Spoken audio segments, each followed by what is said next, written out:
Good morning, you lovely people.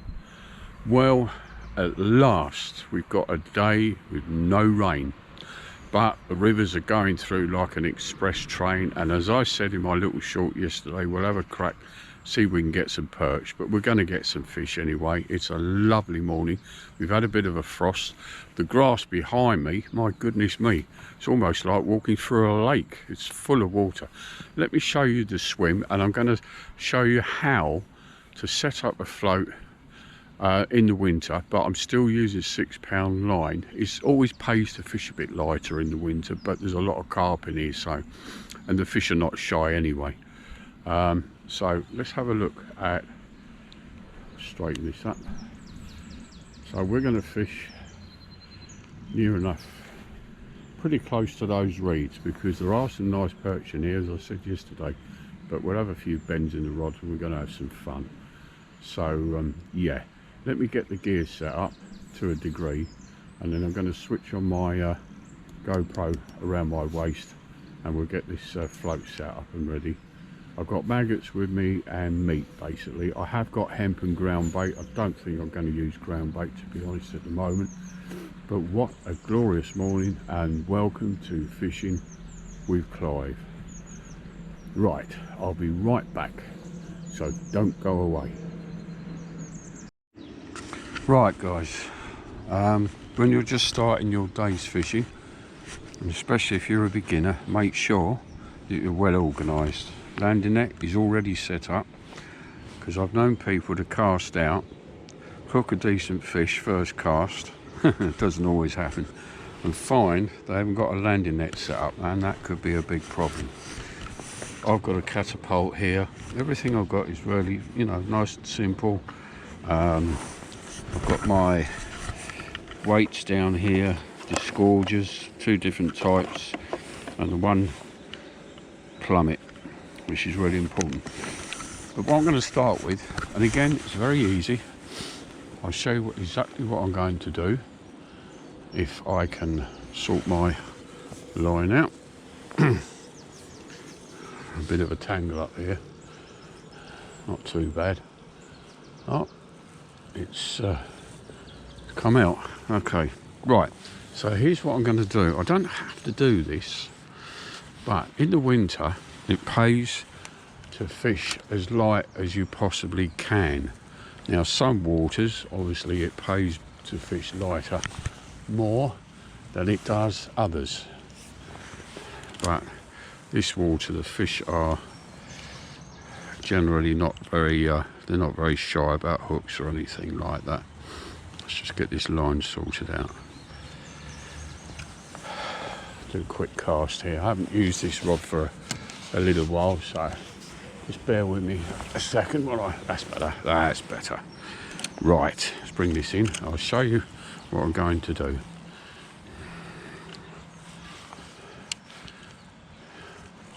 A couple of little close-up tips here, which I hope you will find useful.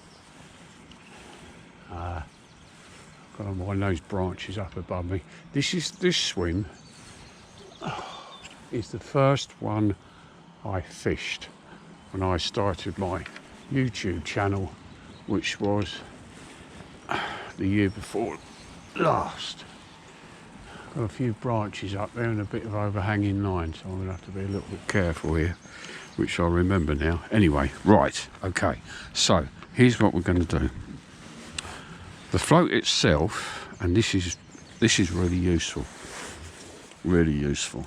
A lot of these, I use what's known as a self-loaded waggler, which basically means the waggler has a weight already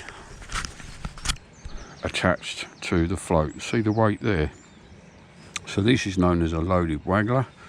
It's made by Drennan, and it's a 2.0 Visi Wag 3. But what I've done is I put it on to a link. Instead of putting the line straight through the eye, which you can do, of the waggler, and then connecting your hook and your weights, that's fine.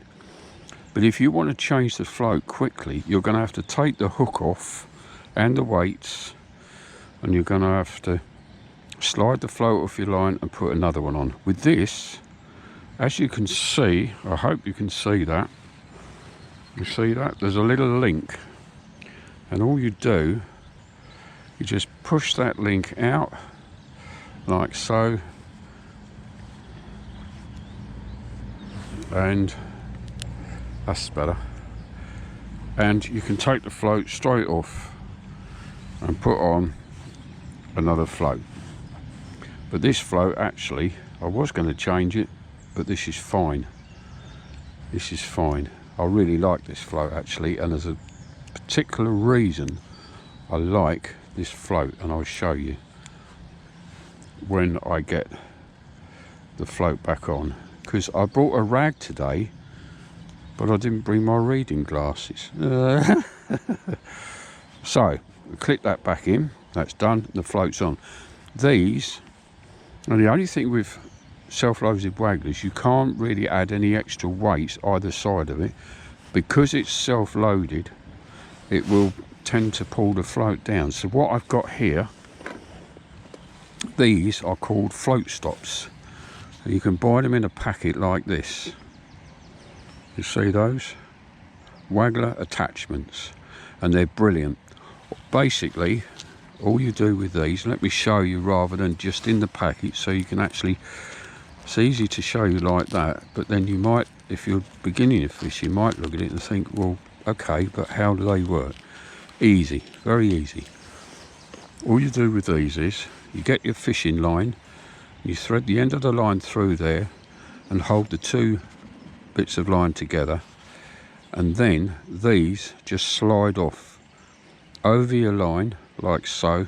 They're on the main line, and once they're on the main line, you can just pull your line out of there, and your stops are connected to the line. So get the end of the main line, put it through that loop, all right, hold the line and the loops line and pull those right down onto your line. They'll come off and go straight on your line. Pull them further down until they're on the straight bit of the line, and then you can just get the end of your line, and there you have a straight piece of line with your stops on it. And I really do recommend these. These are so good, so good, and not expensive. I mean, you don't have to use them all. You can take one off, two off, three off, as many or as little as you like, but that's the way I do it, and it saves a huge amount of time. But it's also got some little instructions there on the back as well. All right, guys, so a loaded waggler, and I've got some stops on it, some float stops. Basically, they're just very tight sort of bands, and they stop the float sliding up and down. Also, I think personally, they allow you to shot your float a bit more accurately. So the hook's fine. I mean, I know this water really well anyway, so just got one small weight on there at the bottom. It's a number 4. But what I'm going to do, I'll show you exactly what I'm going to do here, guys. I'm going to take this weight off.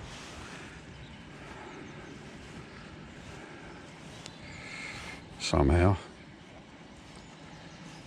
Right.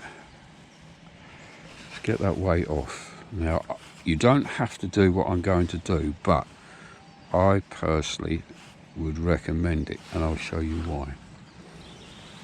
This is £6 line. It's really good line, really good. I could also feel though, where the weight has flattened the line, your split shot you squashed on it, there's a bit of a kink in the line there. You probably won't be able to see it, but it will weaken the line. So I'm going to cut the line a little bit. Let's get the hook off. The hook's nice and sharp, so I can use that again. Take that off like so. Keep the hook. I'll put that on that little tree stump over there. Another little table, a natural table. Now, what I'm going to do, and a little something, guys, please take your line home with you, won't you? Please. Okay, so I'm going to cut the line like so. Now, what I'm going to do, I'm going to make my own hook length. This fluorocarbon, it's £6, the same as this, but I could put on £5 or even 4, but here's the difference. Look at the colour. See the colour? This line's more invisible, and for its diameter, this is the best part, it's quite a bit thinner than the other line. Actually, this is Maxima line I'm using here, guys, but this is a little bit thinner, so I'm going to make a short hook link. And what I'm going to do first here is how to join two lines together. So I'm going to make a loop. It's a little bit tricky at first, but you'll soon get the hang of it. Practice it at home before you go fishing. Be a lot easier. So I've twisted that round about 4 times. I'm now going to put the end of that through the loop, like so.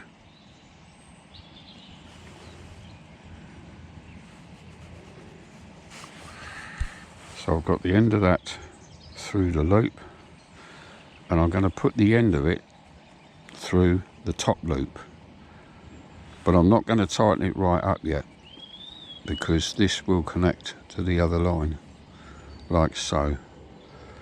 So that is basically the shape that you have. Now with this line, I'm going to tie exactly the same knot, exactly the same. All right, so this line here is now going to go through this loop. As I say, if you're not sure, I would strongly suggest doing it at home where you're a bit more comfortable and you're not in a rush because you're by the water.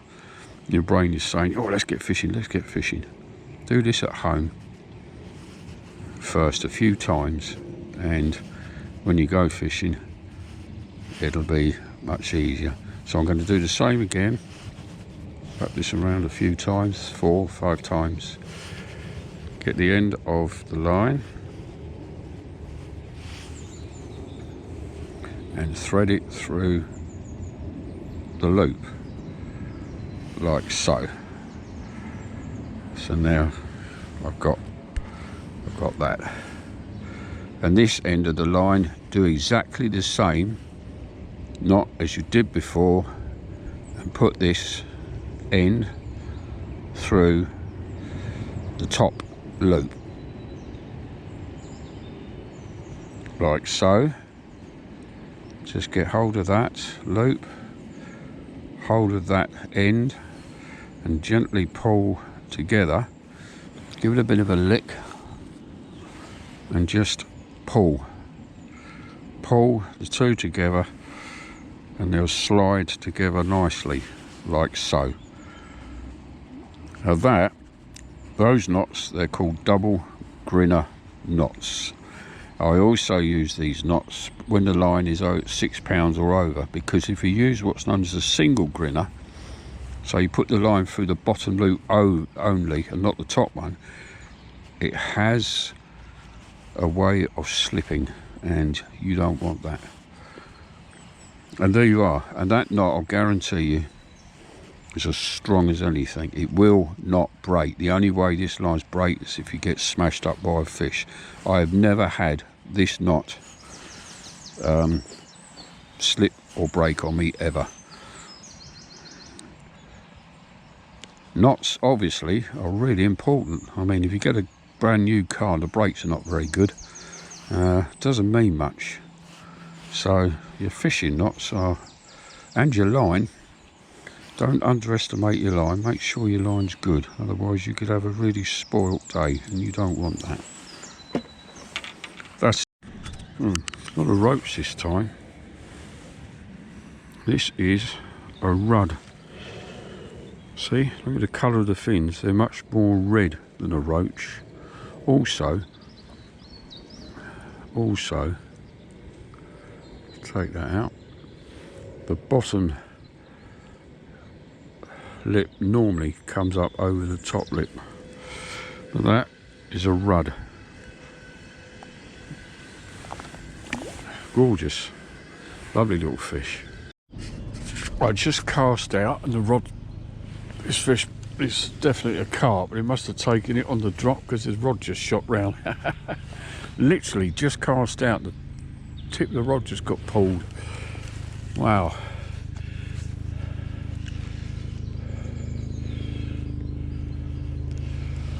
And yeah, it's definitely a carp. If this was a perch, it would be amazing, but it's not. I can feel it's a carp. It's quite a reasonable one. It's giving quite a good account of itself. But then, having said that, on this fairly light tackle they normally do.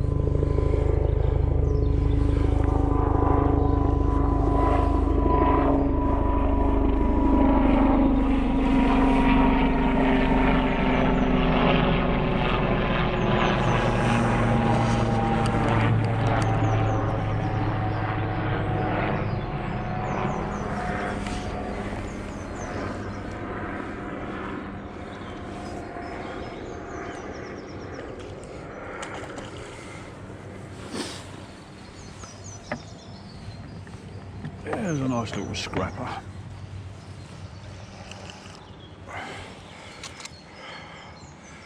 The old swim went a bit quiet for a while.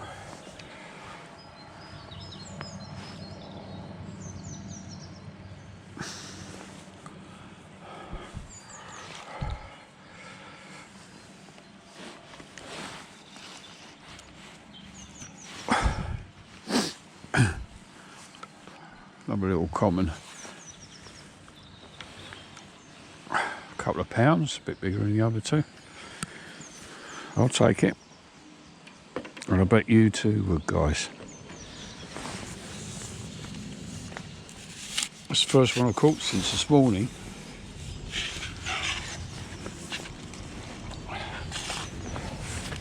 Nice fish. Yeah. Nice colour. Look at the colour of that.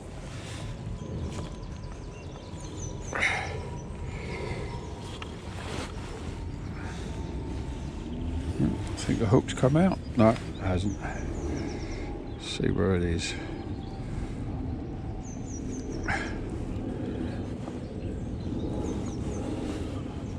Let's make sure that line doesn't go behind the gills. They're very, very cold, these fish. My goodness me, they're cold.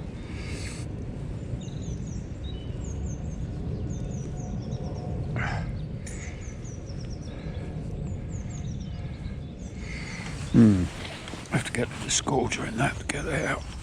Just mind this fits. Lovely. Nice fish. Really like the colour on that. No, can't be. Oh my goodness. Guys, can't lose this. Can't lose this. Oh my goodness me. Oh my goodness. Not gonna lose this. No way. No way.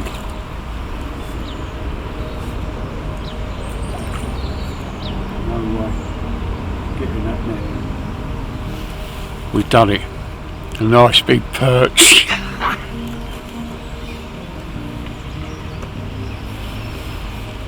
was really hoping to catch a nice sized perch today, and we've done it.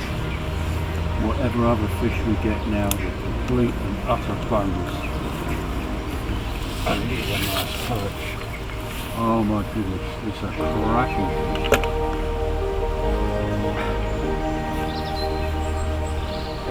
Wow. Fantastic. Fantastic.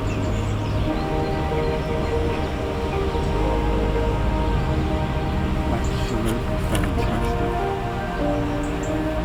Looks right in the corner of the mouth.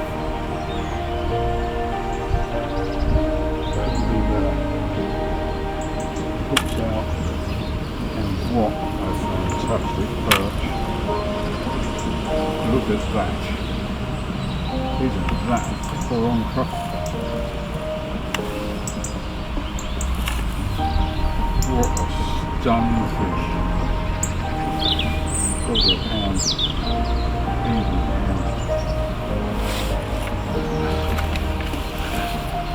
Well,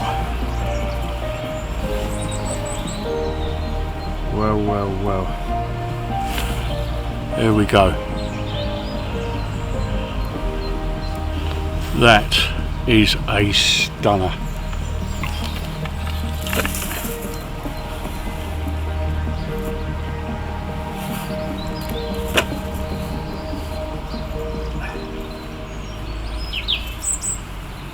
That's a gorgeous perch.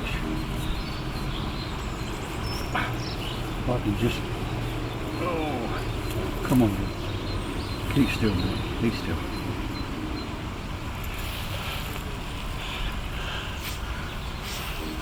Here we go, guys. One stunning perch. We've done it.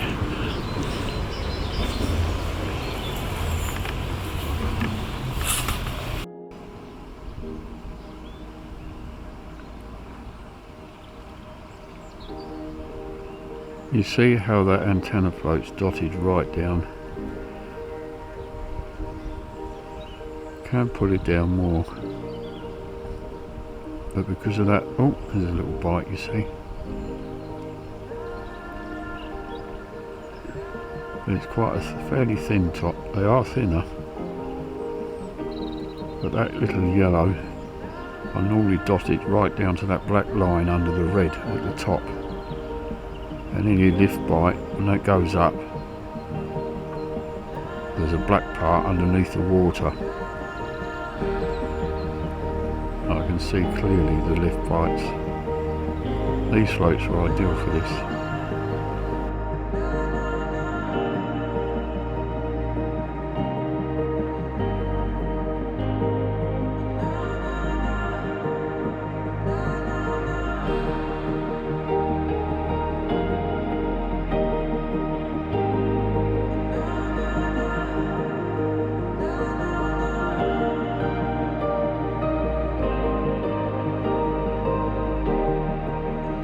Well guys, it's just gone 3 o'clock. The fishing has slowed down quite a lot now, so having said that, of course the float shoots under. If you drink a cup of coffee, the float shoots under. So I'm going to give it another 10 minutes, but if I don't get anything, I won't open the camera up again. So I just want to say thank you very much for viewing, and thanks a lot also to the new subscribers. We'll keep on ploughing on, growing the channel more and more, and I'm really grateful to you all for viewing my channel, our fishing adventures, and hopefully, all being well, if we don't get too much rain during the week, the next Saturday, let's see if we can get onto the mole and see if we can find some chubble, some roach. But I wish you all the best. Thank you very much. Take care, and I'll catch you soon. And I will, this time, catch you soon. Take care. Bye bye.